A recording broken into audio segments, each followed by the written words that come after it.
There are places in this world where the unexplained will suddenly become akin to comfort, allowing the bizarre to bleed into the atmosphere.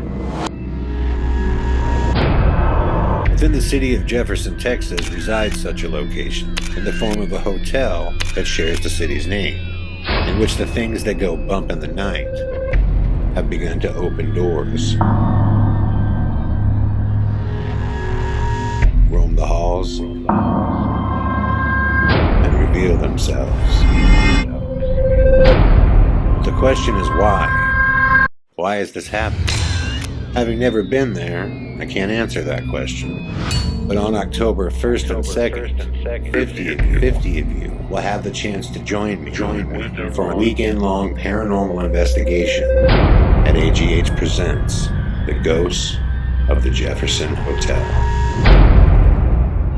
My friends, I am incredibly excited about this event. To those of you that have already purchased your tickets, thank you so much. I look forward to meeting you face to face in Jefferson, Texas. And for those of you who wish to join us at AGH Presents The Ghost of the Jefferson Hotel, VIP tickets are sold out and there's only 15 gold tickets left. But you can get your gold tickets while they last by clicking the ticket link, which I've posted below in the description box. Having said that, let's jump right into the In a Crowded Room podcast.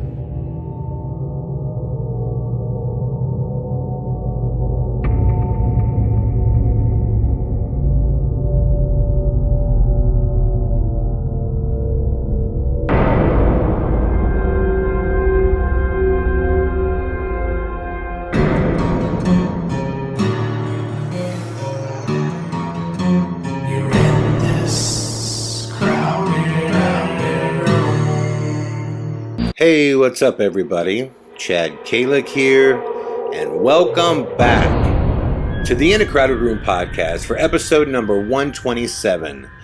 Where on this episode, I am admittedly going to allow my imagination to wander, because I saw something that triggered that imagination.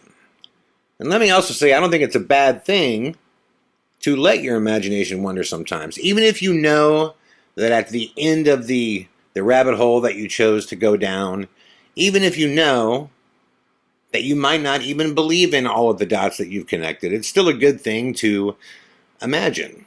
And let's not forget that when 9/11 happened, after the 9/11 Commission spent their billions and billions and billions of dollars looking into all the possible ways that this incredible tragedy could have occurred, they concluded that 9/11 happened for one reason: because of an overall failure of imagination.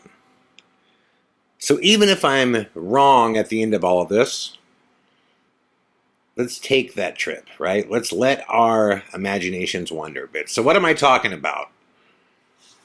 Well, you can't avoid this UFO thing, right? You can't avoid it. Every time, I turn on the news, there's a new story about UFOs. Now, in my personal life, working on the Cernophase case with Craig, which, to answer everybody's questions, yes, we are still working on the Cernophase case. Yes, bizarre things are still happening. And yes, there will be Paleface, the final documentary to the docuseries. Now let's set that aside for a second, because yes, my life is filled with UFO stuff, but I'm talking about the amount of UFO information that is available to the public. And it's been consistent. I mean, no matter what has been going on with this country, no matter what, the one thing since December 17th of 2019, there has been a steady flow of UFO reports, UFO information, from all aspects, from the Department of Defense, from the CIA, from the presidency, from Tom DeLonge, from me, from every angle you can look, there has been a steady flow of UFO cases. And, it's just getting stronger and stronger and stronger. We had, the incredible sighting in Hawaii of the blue lights that just slammed into the ocean. Still, no explanation. We just recently had the New Mexico sighting with the pilot of the commercial airline that said, hey, something that just looked like a cigar and or a missile just flew over the top of me. And we find out that, yeah, nobody claims it. The FBI says we'll look into it. We don't hear anything else about it. But one of the most interesting and fascinating things that we heard was that in the last Macarona relief bill, there was something in there that said by June, they gave it 6 months, by June, that the public and Congress would be given a presentation of secretive, footage, information, photos that's been hidden up to this point. And recently, as in the last 3-4 days, we've gotten some more details about this. And we're getting these details via Lou Alzando, the guy that... Remember a while ago when I said that I just don't trust this guy? That he just seems too polished and so unmilitary. He's just very, very good on camera. Well, since then, it has come out that there is a lot to question about him. In fact, there's a couple reports of people on the inside that say he never ran this ATIP program at all. So it depends on who you want to believe, but his position now is in fact in question. But what's interesting is he recently did a couple interviews, as Lou Alzando did, and he's Tom DeLonge's guy, by the way. He's taken the lead of Tom's To the Stars Academy. Tom was initially the lead guy that kind of dropped the initial information about the first 3 videos, but the government quickly kind of realized that, cool, we used Tom. He was kind of to steal an old cliche, he was the useful idiot to basically deliver the information that the DOD would be releasing these 3 videos, which has been confirmed on 3 different media campaigns, right? And then after Tom did that, they said, great, Lou will take it from here. And there's some interesting things that Lou said in his last interview. He said that there will be a presentation coming up. And in this presentation, one of the things that they're going to show, there are objects now that they have proof of that are breaking the sound barrier without a sonic boom, which would be mind-blowing because that would mean that these objects are flying with some other method different than what we use, that there isn't an explosion when the object flying separates from that the sound barrier. Yeah, I don't. Who knows? But they say this is going to be part of the presentation, which that alone, should be enough for the front page story of every newspaper and website, magazine in the world. And they're saying there's going to be a lot more video footage, a lot more photos, and supposedly every 6 months we're supposed to get updates about UFOs. So what does that tell you? It tells you that our future is going to be tied pretty closely to UFOs. And when I heard that, I was just like, that's really bizarre. So there's enough information and current sightings to necessitate a presentation to Congress and the public every 6 months. Now, this isn't what triggered my imagination, by the way. This is just stuff that I saw that was fascinating to me. And I was just thinking, what is going on that every 6 months we have to know about it? Because when I look at these things, I always look at them big picture. I never look at any one of these things as a standalone event. Like if there was just a video saying, oh, an F-14, tracked this little tic-tac looking thing, and that's all we heard over like a 5-year span, at that point, it's easy to start going, well, listen, this could have been a computer glitch, period. Or this could have been an isolated event. But when it's just event after event after event after event, after a while you start going, what is going on here? And not to mention the footage and the information that we received thus far, even the explanations that have been given have massive holes in them. Let's start with the fact that David Fravor, who was the pilot that was flying the airplane that saw the Tic Tac UFO, he said that in the 2 weeks leading up to that sighting, that they had been tracking these things coming from 80,000 feet down to 5 inches above the water in less than a second. And he said on Rogan, he was like, we knew they were there. We were just never sent to see them. And I guess we just didn't look at them as though they were enemies. And I'm sitting here going, okay, well, this doesn't make any sense. They came from 80,000 feet and dropped down to 5 inches above the water, which is sea level, in less than a second. My first question is, 80,000 feet, well, where were they before that? They just showed up at 80,000 feet? Or did they come from orbit? Were they, outside of the planet and they just blipped on the radar at 80,000 feet? Is 80,000 feet the limit to the radar? Is that why they're picking them up at 80,000 feet? I mean, where did they come from? And they're not saying that. And when it's your job to make sure that nothing in the airspace, which is just off the coast where I live, by the way, guys. This story happened in my backyard, literally. Out my door starts the Catalina Channel, and that's where this happened. Between here and Catalina Island, which is basically diagonal from San Diego. And so I'm like, okay, so they were out there for 2 weeks, and you said you were not sent out there to see what they were, and you didn't view them as an enemy, but you don't know what they are. Why, for 2 weeks, did they not have a whole fleet of planes out there trying to figure out what these things are? So there's just so much information. I can be on this all day long. There's so much information that doesn't even make sense right now, right? But again, that's not what triggered my imagination. What triggered my imagination was this event and this footage. Watch, please.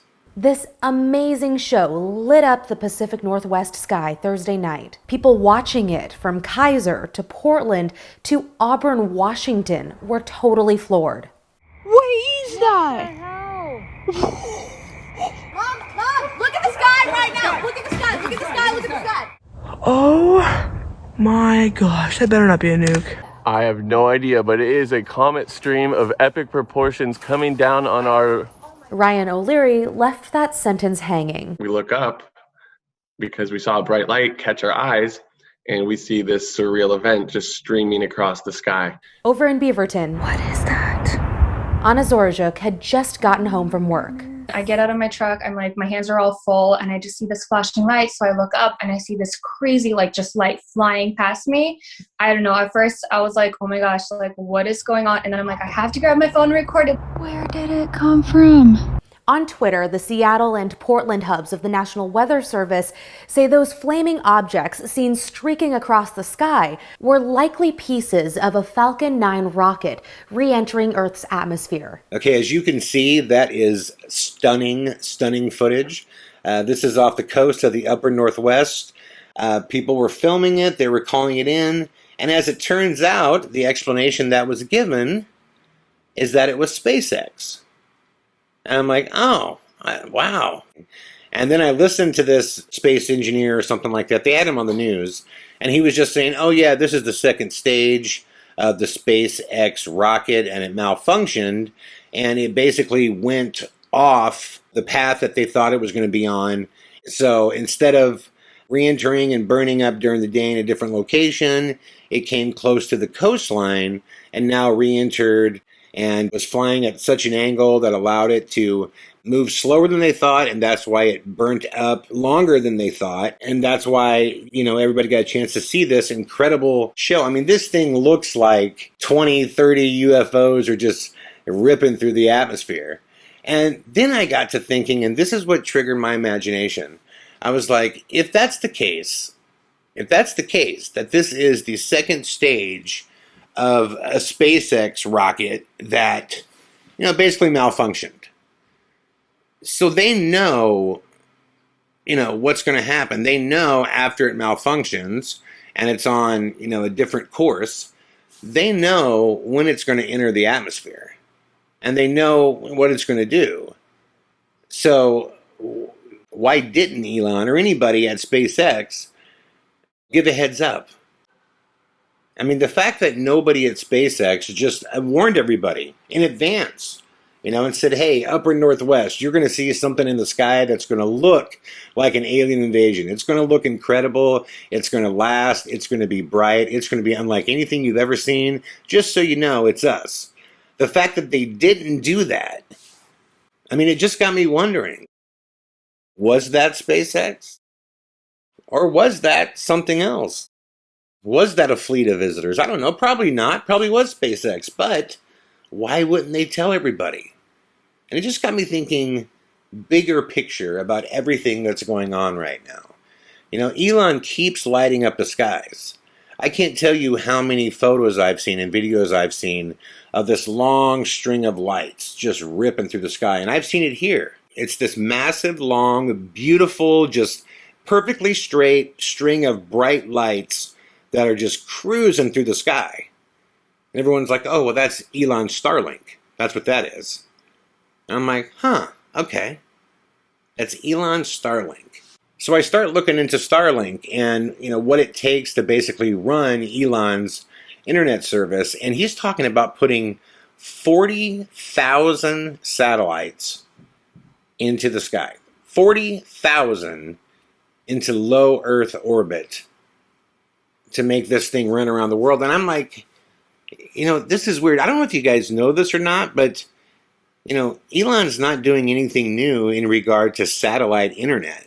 I mean, right now, in Los Angeles, you can get satellite internet right now. There's a company called Viasat that offers it. The price is almost the same as 5G.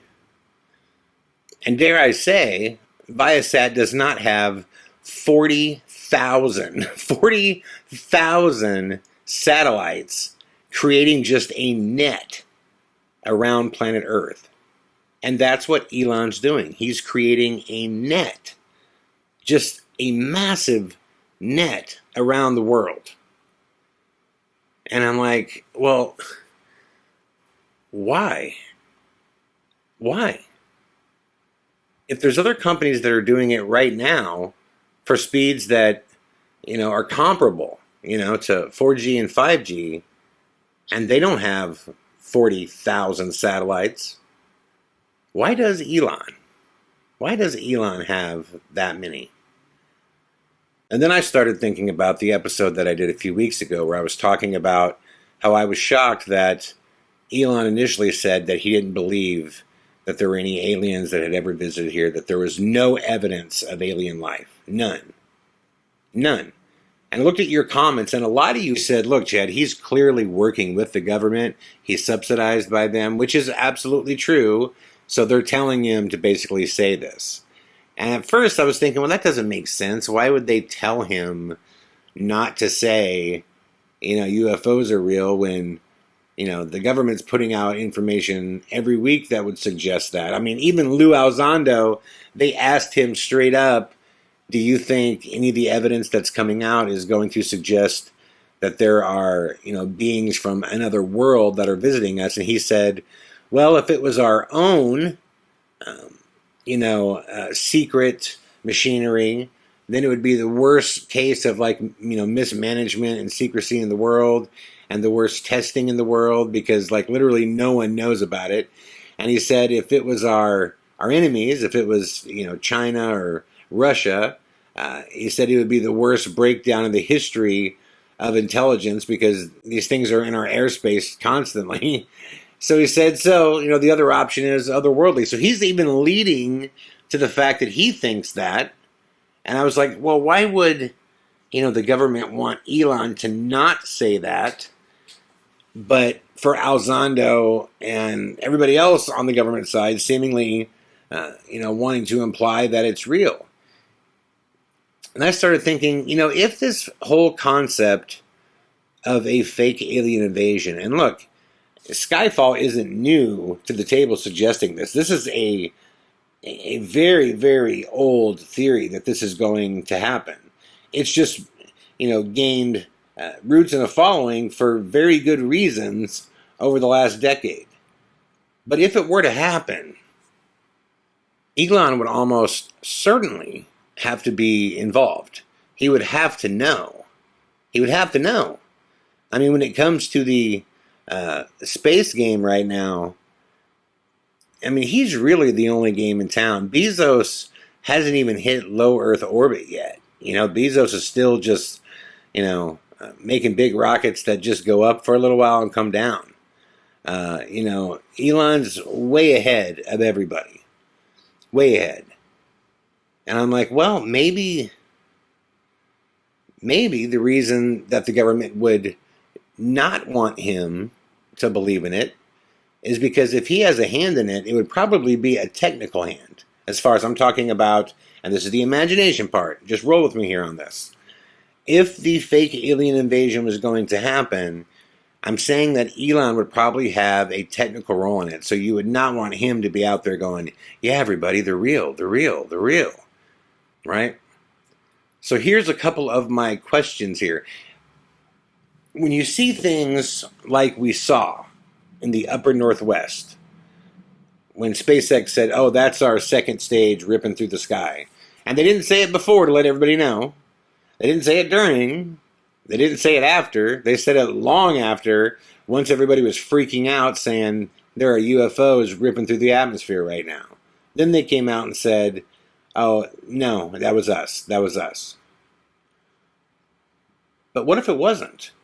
What if that's part of their job? Every time we see something in the sky now, someone says, oh, that's Elon. And we all go, oh, okay. And what if this 43,000 satellites or something that it's a crazy number like that. It's over 40,000 satellites that he wants to put up around the world and make this mapping, just connective shell, basically, of satellites. What if that isn't the purpose of Starlink? What if there's a different purpose? What if Starlink actually plays a role in the technology known as Bluebeam, which is basically hologram technology? What if Starlink has something to do with the visualization of a fake alien invasion? Possible? Is it possible? Now remember, there's a lot of people that say the fake alien invasion will come before the real one. Meaning that the globalists, right?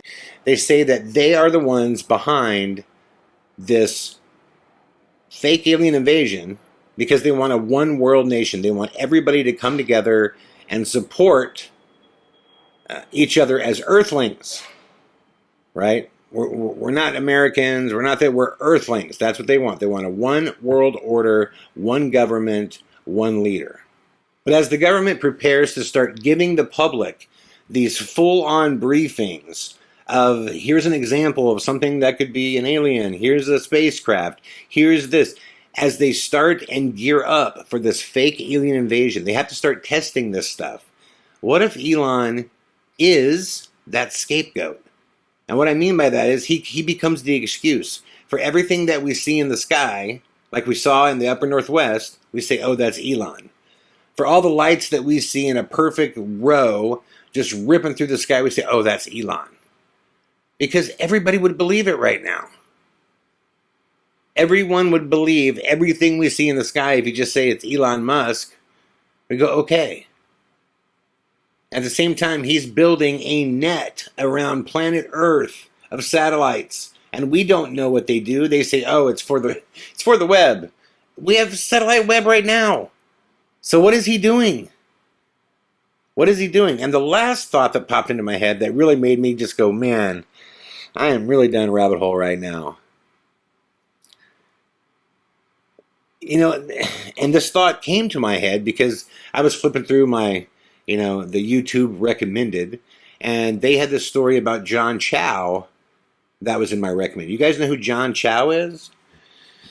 John Chow is the young preacher that went to that island, the Sentinel Island, and off the coast of Brazil. It's this island, that has this tribe, the Sentinelese, that is virtually untouched by man.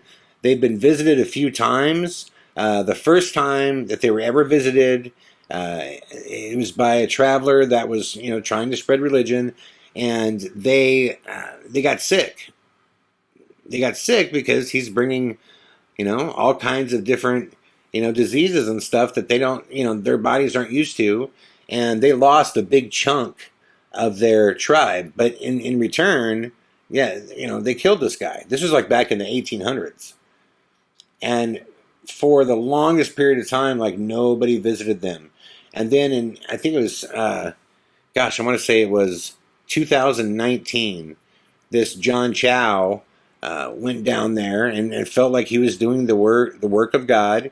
He paid these fishermen $25,000 to row him out to Sentinel Island, in which he tried to spread his Christianity, and they welcomed him in, and he disappeared. And a couple of days later, he was seen on the beach, and they were dragging him. He was dead, and they were dragging his body to a hole that they basically just buried him in. Well, after seeing this, I was like, oh man. And again, I'm down a rabbit hole here, admittedly. After seeing this, I started thinking about the Macarona. And I was like, I wonder if after there's a fake alien invasion that predates what will be the real one, I wonder if the Macarona is something that we would all need to protect ourselves from a different type of illness brought on by aliens. You understand what I'm saying? Like, if they wanted to give everybody a vaccination right now, and they couldn't just say, oh, well, it's from this extraterrestrial race that's going to be here shortly, and we all got to have this. Did you guys follow me on this? Again, I know my imagination's out there. Just roll with me on this. Just think about this. Think about all of these things that would make sense. And when I say would make sense, I mean are possible. Is it possible that Elon is working with the government in building a system that would allow, fake holograms to fill the skies wherever they want, anywhere around the world at any time? Is that possible? Sure, it's possible. Absolutely, it's possible. Totally possible. Now, is it possible that as these real events happen and as fake events, and I mean tests of things like Bluebeam or this system or any other technology that we have with Space Force, as that's going off in the sky at night, is it possible that our government, who is subsidizing Elon and SpaceX, is it possible that they could be using SpaceX to be the excuse for anything and everything that we see in the sky? Is that possible? Sure.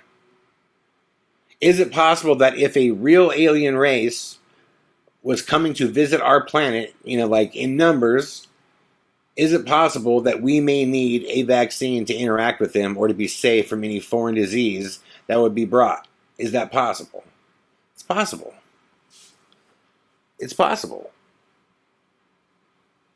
All I know is there's something about SpaceX in general and all of Elon's companies in general that doesn't sit well with me. And not like bad, like I dislike them. Look, man, I'm an Elon fan and supporter, man. Teslas, I don't have one, but I've test driven them and they're ridiculous. They're amazing. If Starlink is what he says it is, then I'm sure it's going to be incredible. I don't understand why it would take 40,000 satellites to do what Viasat does right now in LA. I don't get that, but I'm sure, it'll be incredible. SpaceX, there's just something so weird about it. I mean, since when was space like the most lucrative game in town? He is building and blowing up ridiculous spaceships weekly, guys. Weekly. Where's this money coming from? This is not cheap. This is not cheap. He's doing it weekly. He's buying whole. When they bought Boca Chica, they started buying everybody's house. They bought whole towns. He just bought these two massive floating oil rigs because they talk about how they're going to do commercial flight and it's going to launch from the ocean. I mean, crazy stuff that he's doing, and I'm fascinated by it. But it just seems like there's no red tape for him. There's no, like, anything is whatever you want to do, sir. It just seems like he has the full support to the degree that it's like, dude, you're not working with them. You are them. You are them. And when it comes to the Macarona, guys, like, the one thing about the Macarona that has never, ever, ever made sense since the beginning is there is zero consistency. I mean, if we're really going to talk about the amount of people that it kills, it's right in league with the regular flu.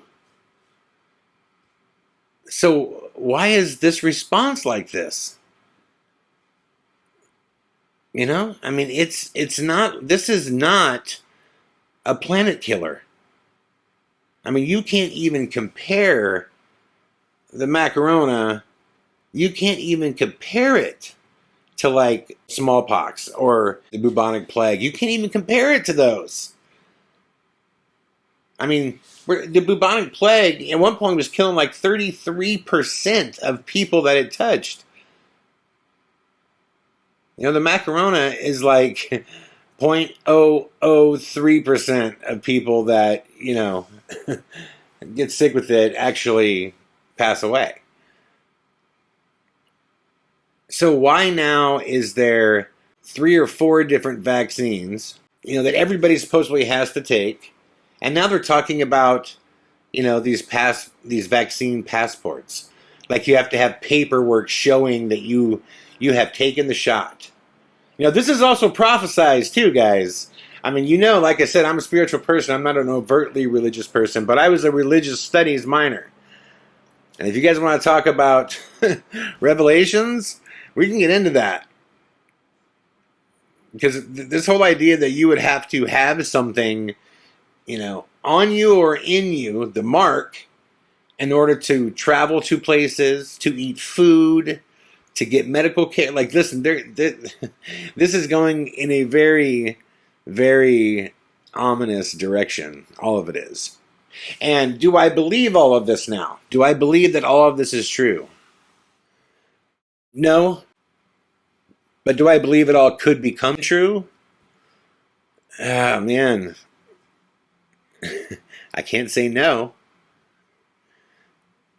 I can't say that everything I just outlined there would be absolutely impossible. We live in weird times right now, man. Weird times. Where the insane is becoming the mundane. I mean, I'll tell you guys a true story. This happened a couple weeks ago. I was going to do a whole podcast about it, and I was like, you know what? I can't, man. I can't, because it's just too much negativity. And I'll just give you the short version. Basically, I was in Walgreens, and when I was in there, there was a homeless man who came in and did not have a mask on. And there was a security guard that was trying to get him to leave because he didn't have a mask, and they got into a serious, like, verbal altercation that was just about ready to turn into a fight before this homeless gentleman threw this bottle of bleach and then pulled out a gun. He was waving it. I didn't want to repeat the stuff that he was saying. It was a lot of N-word stuff. And I was at the very back of the store, and I could see it up the aisle. And I was freaking, man. I'm sitting here going, my God, what is about to go down?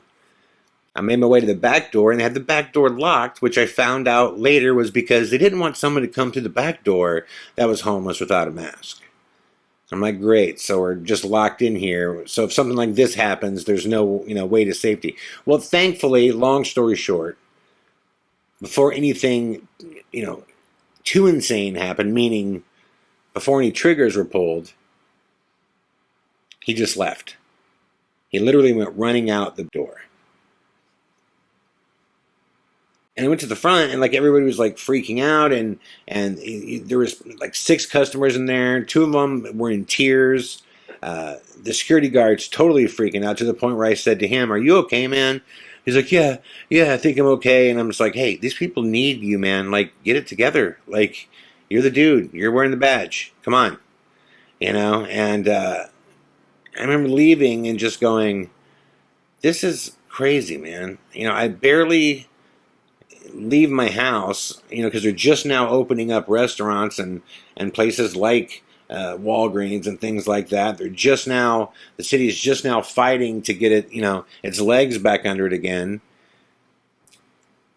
And things like this just happen. The weird thing is, the security guard, before I left, I ended up paying for my stuff, and they called the police, and they were like, "Do you want to stick around and give, basically a report?" And I'm like, "No, I want out of here. I want to go home." And the only reason I did that is because I'm going to go home and I'm going to turn on my news, and you know what I'm going to see? That this same thing happened much worse in 10 other places tonight. Somewhere there's going to be somebody that was shot over something stupid like who has a mask. And I did. I went home. I turned on the news. It wasn't somebody in the store, but it was a fight that broke out, literally right at the kiosk at LAX, between someone who wasn't wearing a mask and somebody who wanted somebody to. And they're just throwing down. I'm sitting here going, man, this whole thing, walking around, never seeing anybody smile, never seeing, or not being able to converse with people and know how they feel because you can't see their face, and having the separation between the haves and the have-nots. And it used to be, if you walked into a store and there was, the disenfranchised and the homeless, what separated them, would be that they needed, a shower, or they needed some food. Now it's they have their mask or they don't. And a lot of homeless people don't have a mask because they can't afford one.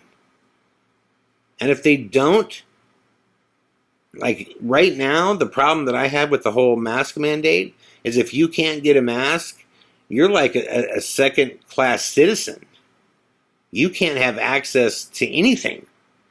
If you don't have a mask and can't get one, and no one will give you one, you're dirt to people. And that's so wrong, and that's so a part of life right now, which is insane. So when I think about all these crazy dots that I just connected, right, about could Elon be involved with this bigger plan to have this one world order come in before the real invasion comes in, is all of that possible? I can't bring myself to believe all of that. But what concerns me the most is that I also can't bring myself to tell you that I think that scenario could never happen. And think about what that says about where we're at right now in this world. That absolutely wild scenario that I just suggested could be possible. Could be possible. What does that say about the world we live in today versus the world we lived in just a year ago?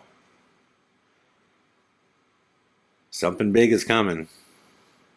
I don't know what it is, but something big is coming. Something that requires a government update every 6 months. I hope you enjoyed episode number 127 of the In a Crowded Room podcast. I'll be back tomorrow with more. All the best.